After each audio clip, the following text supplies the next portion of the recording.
साथियों, आज शिक्षक दिवस है और आज एक ऐसे शिक्षक की कहानी आपके बीच में लेकर आ रहे हैं जिनके जीवन में शिक्षकों का बड़ा योगदान रहा है। पिताजी बचपन में गुजर गए थे। माँ अकेली थी। इनका बहुत मुश्किल से परवरिश हुआ। गरीबी का आलम था। उस जमाने में लोग शिक्षा से बड़े दूर रहते थे, लेकिन माता जी ने बड़ा मेहनत करके इनको दाखिला कराया, इनका एडमिशन कराया। और जहाँ भी गए, जिस भी विद्यालय में गए, वहाँ के विद्यालय के जो भी अध्यापक लोग थे, इनका बड़ा सपोर्ट लोग किए, बड़ा मदद किए, आर्थिक रूप से भी और कहीं न कहीं इनके व्यक्तिगत रूप से भी लोगों ने इनका बड़ा सहयोग किया। इसीलिए आज साथियों, शिक्षक दिवस के अवसर पर हम अपने अरविंद सर जी का आपसे रूबरू करा रहे हैं और उनके जीवन में कितना संघर्ष रहा है और शिक्षकों का कितना बड़ा योगदान रहा है, जिसकी बदौलत आज समाज में अपनी अलग पहचान बनाए हैं। सबसे पहले सर जी, आज शिक्षक दिवस के अवसर पर बहुत बहुत शुभकामनाएं। बहुत बहुत धन्यवाद सूरज न्यूज, जो आज शिक्षक दिवस के दिन आप मुझे ही नहीं बल्कि हर शिक्षक को आप याद कर रहे हैं, उनको सम्मान की नज़र से देख रहे हैं। तो शिक्षक दिवस के अवसर पर जो भी गुरुजी लोग हैं, उनके सम्मान में अगर आपके पास कोई रचनाएं हो तो थोड़ा सुनाइए, क्योंकि आपकी पहचान संगीत से भी है। ठीक है, सुनाता हूँ। क्योंकि गुरु ही एक ऐसे व्यक्ति हैं, माता पिता और गुरु, ये तीनों लोग ऐसे हैं। माता पिता पेट भरते हैं और गुरु जी तो दिमाग भरते हैं।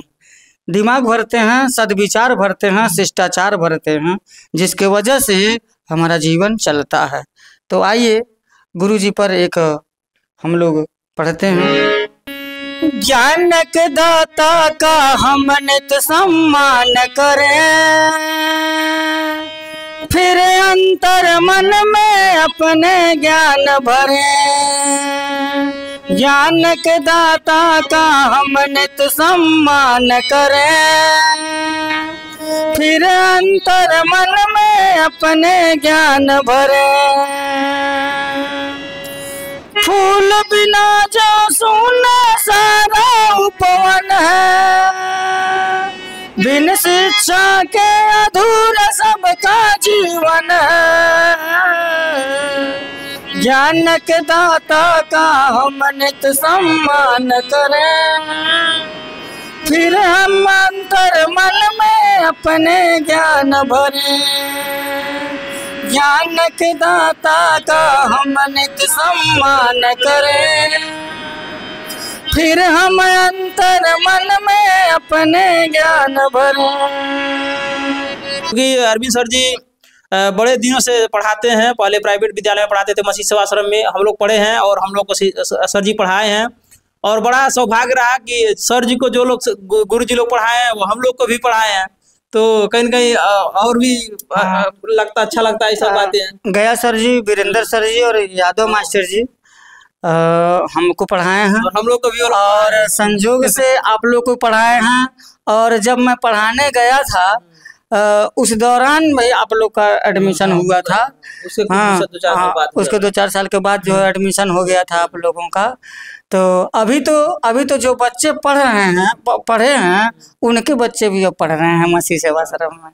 तो हाँ, इतना बड़ा कैरियर है। और बताऊं, अभी मसीह सेवा आश्रम में एक ट्रेजेडी हो गया, ये कि जो फादर जी थे, फादर सेबास्टियन नाम था उनका। शुरुआत में जब स्कूल की स्थापना हुई थी सन 1975-76 में, जब स्थापना हुई थी, उस समय फादर सेबास्टियन हुआ करते थे और वो बहुत मेहनत करते थे।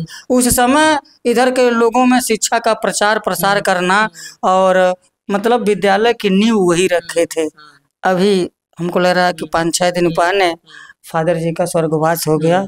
हाँ, आज जितने भी जो हम लोगों के जो सीनियर थे, भैया लोग थे, जो आज डॉक्टर बने हैं, इंजीनियर बने हैं, जुडिशरी में हैं, ये बहुत सारे अच्छे अच्छे पदों पर हैं, उन लोगों को वो पढ़ाए थे।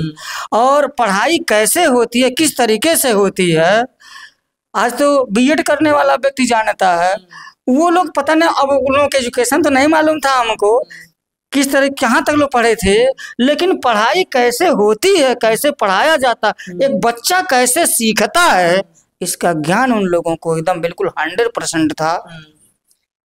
उच्चारण, लिखावट देखने से, उसके बाद से लय के साथ पढ़ना, full stop, comma, sign of interrogation, sign of interjection, इन सब बातों पर शुरुआती दौर में हम लोग मार भी खाए हैं, बहुत मार खाए हैं हम लोग।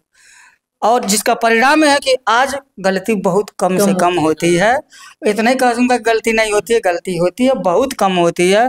और जिन बच्चों को हम लोग पढ़ाते हैं उन बच्चों को सही वे में लिखना, सही उच्चारण करना और समझ के साथ पढ़ाई करना, सिर्फ रीडिंग नहीं, लर्निंग करना, उसको वो सीखना, सीखने पर हम लोग ध्यान देते हैं, ताकि बच्चे को जो है पढ़ाई लिखाई करने के बाद से समझ के साथ अपनी समझ विकसित कर सके और उसका अपने जीवन में, अपने समाज में, अपने बाहरी वातावरण में उसका प्रयोग कर सके।